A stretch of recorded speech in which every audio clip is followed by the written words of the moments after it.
La maldición de Wirrus Bay es una historia donde el alcalde intenta convencer a la gente de visitar una isla que según prácticamente todos sus habitantes está maldita desde hace siglos.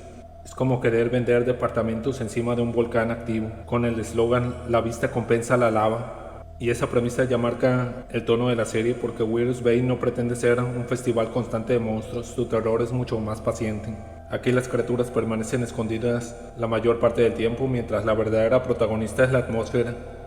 Esa sensación de que algo observa desde la niebla, de que los cuentos de marineros quizá no eran cuentos y de que cualquier anciano del pueblo sabe bastante más de lo que está dispuesto a contar. Lo primero que me recordó Wirrus Bay fue a esos relatos tipo como de Poe o de Lovecraft, especialmente el videojuego basado en los cuentos de Lovecraft, no recuerdo cuál era.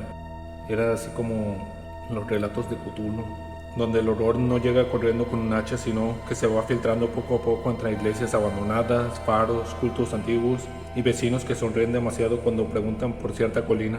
Aquí el misterio se cocina lentamente, cada episodio añade una pieza, una vieja leyenda, una desaparición, una secta, una maldición ancestral, un símbolo extraño, y cuando empiezas a contar todas las piezas, descubres que el verdadero enemigo no es un monstruo específico, es el propio pasado del pueblo, una herida que lleva generaciones supurando debajo de una fachada pintoresca. Eso le da muchísimo encanto porque la serie entiende que el terror muchas veces funciona mejor cuando uno imagina más de lo que ve.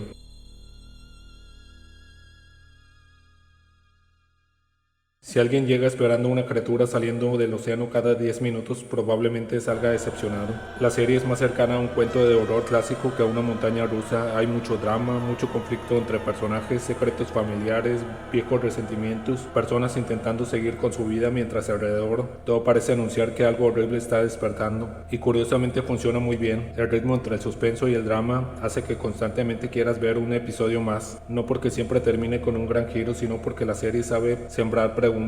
¿Por qué pasó eso? ¿Quién pertenece realmente al culto? ¿Qué esconden esos documentos? ¿Por qué todos actúan como si ya conocieran la maldición? La curiosidad termina siendo gran parte del trabajo.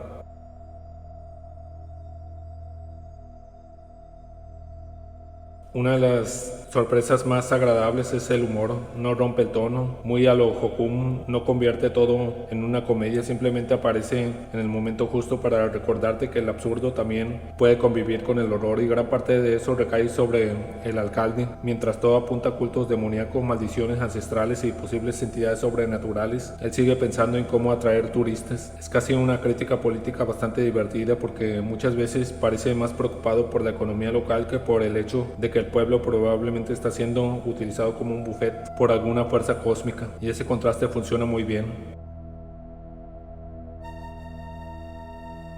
Visualmente la serie está muy bien cuidada, tiene una gran producción, faros, muelles, casas de madera, la bruma cubriendo todo, bosques húmedos, calles prácticamente vacías. Todo transmite esa sensación de aislamiento que tanto necesita este tipo de historias. Por momentos incluso recuerda algunos episodios del Gabinete de Curiosidades de Guillermo del Toro, que por cierto él alabó esta serie, donde el espacio termina siendo casi otro personaje. La fotografía nunca intenta impresionar con grandes artificios, prefiere que el escenario haga el trabajo psicológico, y normalmente lo consigue.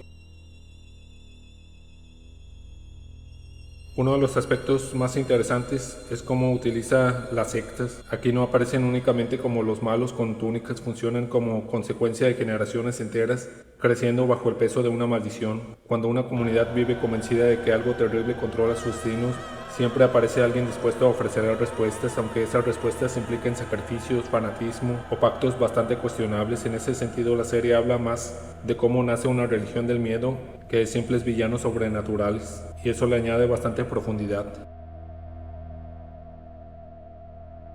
La gran decepción de la serie es que los primeros episodios construyen una tensión magnífica, cada episodio aumenta las expectativas, parece que todo desembocará en una explosión de horror cósmico, revelaciones y consecuencias devastadoras, pero llega al final y la serie empieza a sacar conejos del sombrero, Deus ex machina, conveniencias, personajes revelando información importantísima justo cuando el guión lo necesita, tormentas que prácticamente deciden detenerse cuando ya hicieron suficiente espectáculo, secretos familiares que aparecen casi de la nada, y poco a poco uno siente que la resolución no está a la altura del misterio que llevaba 8 episodios construyéndose, o más bien de que quisieron estirar el chicle.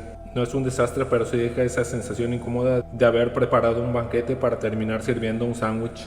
Porque sí, como digo, también se nota que algunas decisiones existen únicamente para dejar abierta la puerta, no porque la historia realmente lo necesitara, sino porque alguien en la producción probablemente dijo, ¿y si esto funciona? O esto es demasiado bueno para que termine aquí. Y sí, justo funciona porque el mundo sigue siendo interesante, pero el cierre de esta primera temporada sacrifica bastante fuerza dramática con tal de mantener preguntas para el futuro. Quizá lo más sorprendente sea ver a Katie Dippold detrás del proyecto después de una carrera asociada principalmente a la comedia y de cargar durante años con la polémica de Ghostbusters feminista. Resulta bastante agradable verla entregar una serie donde el terror sí tiene personalidad. Aquí demuestra mucho mejor manejo del suspenso, del ritmo y sobre todo de la construcción atmosférica. Es un cambio de registro bastante notable y francamente limpia bastante su nombre como creadora.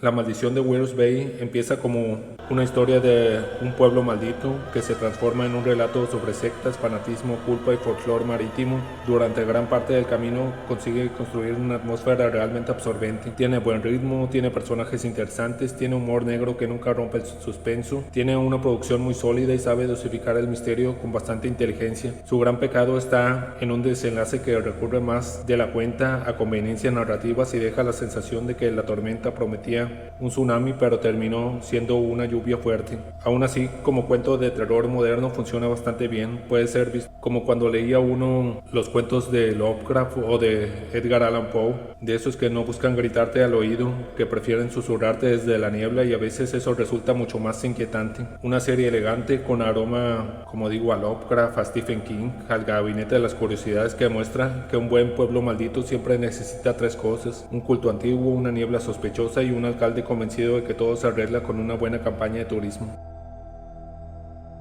Y bien, eso ha sido todo. Si ya la viste, dime qué te pareció, qué calificación le pondrías. Pónmelo ahí en los comentarios, dale like, comparte y ya.